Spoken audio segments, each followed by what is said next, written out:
Hello boxing fans, right now I'm talking about Seth Mitchell versus Jonathan Banks.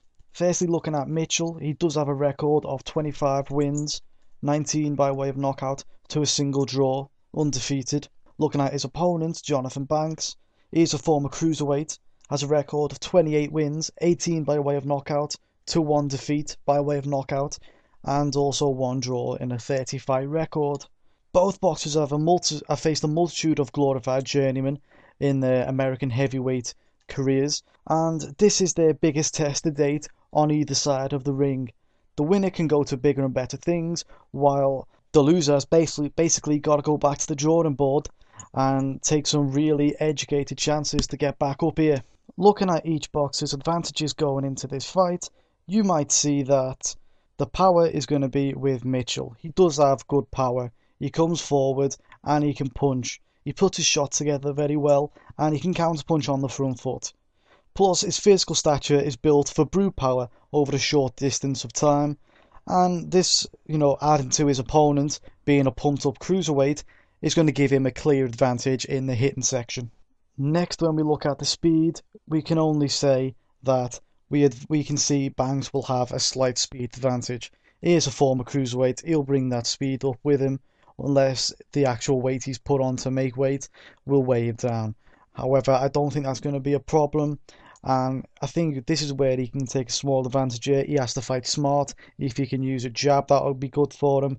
He needs to make that work from over the distance, where Seth Mitchell will feel the pace. We know that. When we look at the boxing ability, we can see that Jonathan Banks has a slight advantage. He is quicker, he is a former cruiserweight, so we'll be able to get his shots off slightly quicker than Seth Mitchell will. Seth Mitchell, on the other hand, does have power to his game which he can add to his boxing ability that makes him much more dangerous. However, due to Banks being a former cruiserweight coming up, he doesn't have that great power. He's had to focus a lot on his actual boxing ability over the full 12 rounds.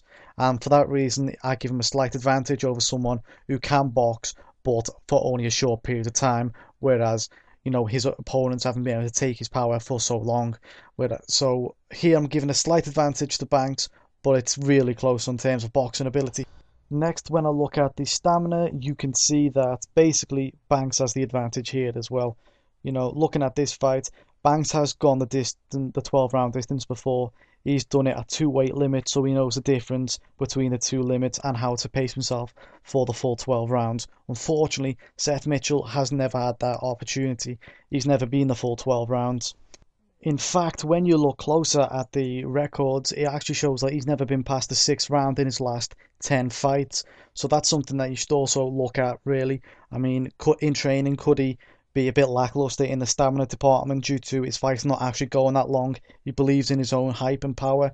Maybe that could be an issue, but to be perfectly honest, the only thing I can say is we don't know how his stamina will be. No one knows until the second half of a fight, because if he's not been there, we don't actually know either. Next, when looking at the chin situation, you can see that Seth Mitchell does have an advantage here, be that only a narrow advantage once again. You see, as the man Banks is a former cruiserweight, he won't be able to take a clean shot as well against someone who is a big hitter like Seth Mitchell. And he's been knocked out before by Thomas Adamek at cruiserweight, so you have to worry about that there chin.